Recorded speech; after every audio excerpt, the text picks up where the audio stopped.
Bonjour à tous, soyez les bienvenus dans un nouveau numéro de l'ABCDR des animaux. Il n'est pas nécessaire d'aller à l'autre bout du monde pour rencontrer les animaux dont nous allons parler aujourd'hui. En effet, si vous habitez du côté de la Normandie et particulièrement du côté du Mont-Saint-Michel, vous allez en rencontrer un groupe. Eux, ce sont les phoques-veau marins. Mais qui sont-ils exactement? Pour nous en parler, allons rejoindre tout de suite Alexandra. Le phoque-veau marin est l'une des espèces de mammifères marins la plus souvent observée sur les côtes atlantiques françaises. Il a une tête arrondie, lui donnant un air de vieux chien. Vivant au rythme des marées, les phoques-veau marins se dispersent en mer quand la marée monte. Seule leur tête est alors visible. Ils se regroupent, parfois par centaines, à marée basse sur les plages rocheuses et les bancs de sable, appelés reposoirs. P comme phoque-veau marin. Bonjour Alexandra. Bonjour Guillaume.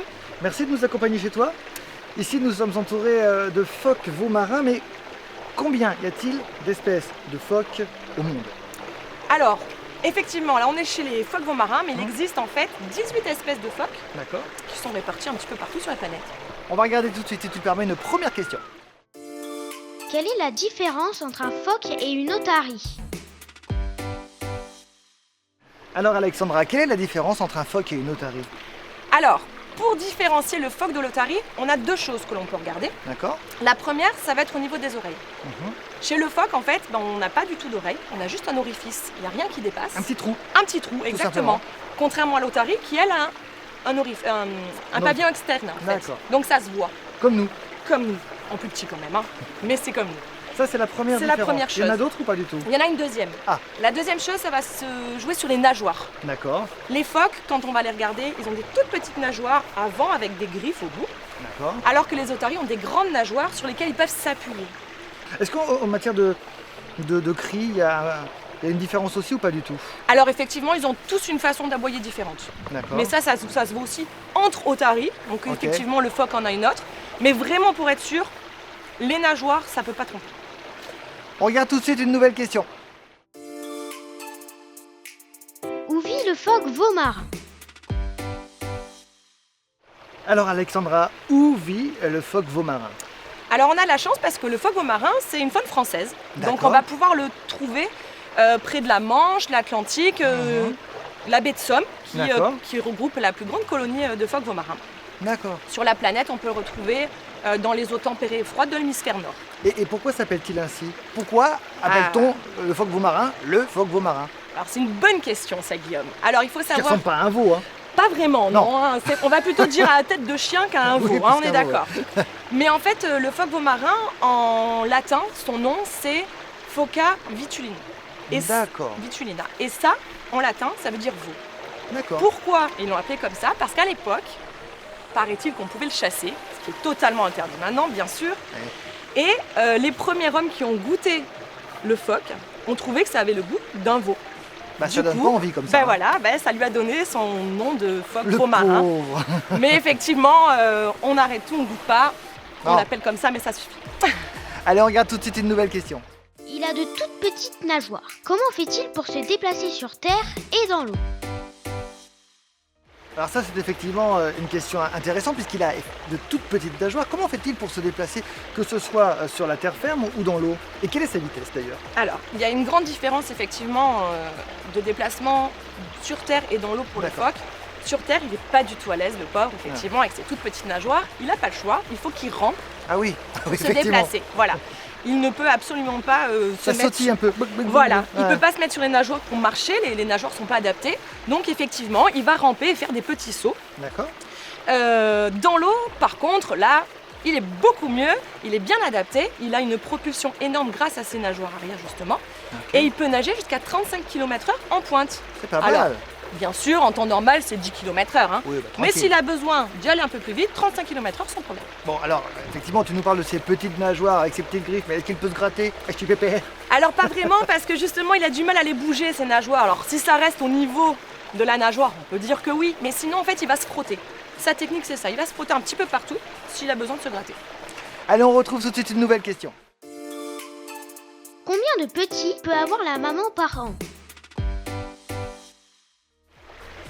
Combien de petits peut avoir une maman par an? Et combien de temps d'ailleurs elle le garde dans son ventre? Alors, la maman, en fait, elle peut avoir qu'un seul bébé D'accord. sur une année, tout simplement parce que la gestation chez le phoque marin est de 11 mois.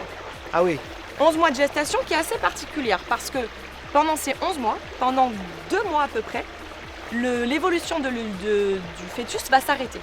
Il va stagner. On va dire qu'il va flotter dans l'utérus, mais il ne se D'accord. développe plus. ok. Et au bout de ces 2 mois, au milieu en fait de la gestation, ça va se ressaisir dans l'utérus et il va recontinuer son développement. C'est une gestation un petit peu particulière, ça n'a rien Exactement. à voir avec l'homme du coup. Exactement. Donc on a D'accord. 11 mois, mais au final, c'est que 9 si on Ok. calcule vraiment le développement de l'embryon. Comment s'appelle le petit du phoque marin? Le faucon? Alors, bien tenté, mais non. Alors, on peut l'appeler le chiot, comme tous les... comme Ouais, les chiots. Enfin, Comme les chiens, chiots, quoi. comme les otaries aussi, comme les D'accord. phoques. Et le phoque marin, on peut l'appeler aussi le veau. Oui, voilà. Alors, le chiot et le veau. Et alors, quoi qu'il arrive, quelle est sa couleur lorsqu'il naît? Alors, le phoque marin, il est particulier par rapport aux autres espèces, D'accord. parce qu'il faut savoir que les autres espèces, ils naissent avec un lanugo qui est blanc. Hein? Alors, le pelage, Ah, l'anougo. un lanugo, tout à fait. Pardon. Alors, chez le phoque marin, il va perdre cette couleur blanche 3 jours avant sa naissance dans le ventre de sa maman. Super. Et quand il naît, il est dans un pelage un peu gris, un petit peu tacheté, qui va garder à peu près 2 semaines. Ok. Et ensuite, il va prendre sa couleur d'adulte, plus gris, brun, tacheté, noir, voilà. On va regarder tout de suite une nouvelle question. Comment chasse le phoque en règle générale? Alors là, effectivement, on parle du phoque marin, une espèce bien particulière, mais comment chasse le phoque en règle générale? Alors, Les 18 espèces de phoques. les 18 espèces de phoques ont à peu près tous la même technique, en fait, pour être D'accord. honnête. Ils vont se servir d'une arme redoutable, ce sont leurs moustaches, qu'on Non. appelle les vibrisses. Non. Voilà. C'est C'est ce qui- ce truc là. Ce petit truc qui a l'air anodin va faire en sorte que le phoque puisse retrouver une proie assez facilement. Il faut savoir que si un poisson passe devant le phoque, grâce à ses vibrisses, il va pouvoir mémoriser le passage du poisson pendant 35 secondes. Ce qui donne quand même le temps au poisson de s'échapper, mais au phoque de pouvoir le suivre. Surtout qu'un poisson, ça tient pas 35 secondes de mémoire, non? Oh, peut-être, ouais, il oublie où il est passé, effectivement. Mais en fait, voilà, donc grâce à ces vibrisses, il va pouvoir comme ça repérer les proies assez facilement. Et d'ailleurs, quelles sont ses proies, à part le poisson, que mange-t-il? Alors, il est piscivore quand même à 80%, on va dire. Hein. Il aime tous les poissons. En fait, il va pas chercher une espèce particulière. Il est très opportuniste. Il va prendre il est ce qu'il gourmand. trouve. Voilà, hein, c'est Ça surtout va de ça. la sardine Alors oui, ça peut être le hareng, le merlan, le bar, la sole, enfin... un petit tout peu de saumon une fois de temps en temps à Noël? Je sais pas s'il Non. mange ça, mais bon. En tout cas, ce qui peut aussi l'intéresser, ça va être les crustacés, Ah, d'accord. les mollusques et les céphalopodes. Ça Ok. aussi, c'est des choses qu'ils peuvent manger. Ok. Bien sûr, si on parle du bébé, le lait de maman en premier. Hein. Évidemment, puisque une fois de plus, on ne le dira jamais assez, le phoque marin est également un mammifère marin. Exactement. Donc d'abord, il prend un petit peu de un- tétouille. Voilà, Un d'abord petit peu il de lait. tète maman et Pendant ensuite... combien de temps d'ailleurs on... Alors c'est à peu près 15 jours, 15 jours, voire un petit peu plus. C'est assez particulier parce que la maman elle décide du jour au lendemain d'arrêter de donner le lait lait. à bébé Voyons. de façon très abrupte. Il ne sait pas du tout trouver le poisson, mais c'est pas grave. Elle arrête tout, elle le laisse se débrouiller. Il peut jeûner pendant 2 mois jusqu'à ce qu'il apprenne tout simplement à pouvoir aller chercher du poisson. C'est dur la vie de phoque marin. Donc voilà, donc le bébé phoque marin, il apprend très rapidement à trouver son poisson tout seul parce que maman ne lui laisse pas le choix. Allez, on regarde tout de suite une autre question.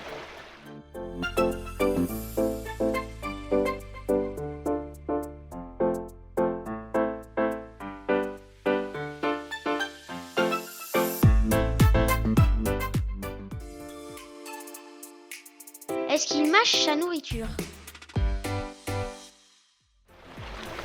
On reste dans la nourriture. Hein. Est-ce Ouais. qu'il mâche sa nourriture ou est-ce qu'il avale tout rond?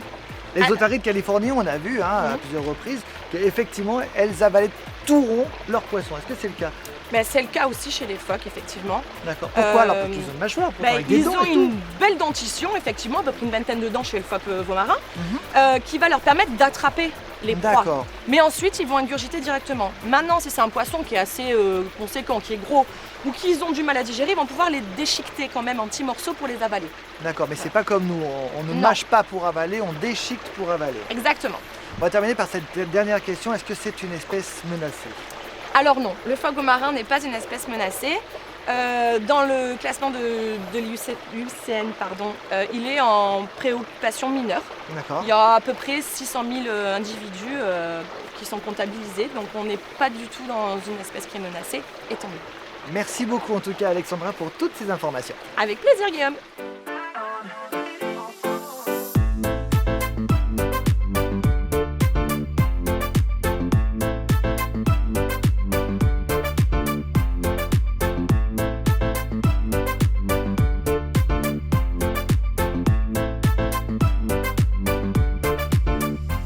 Je sais pas ce que vous en pensez vous, mais on est très bien ici. Alors vous savez ce que je vais faire? Moi je vais rester, j'espère que vous avez passé un agréable moment en notre compagnie et que vous avez appris plein de choses et on se retrouve très vite pour de nouvelles aventures dans un nouvel abécédaire des animaux. Salut! Moi je reste ici, je reste ici.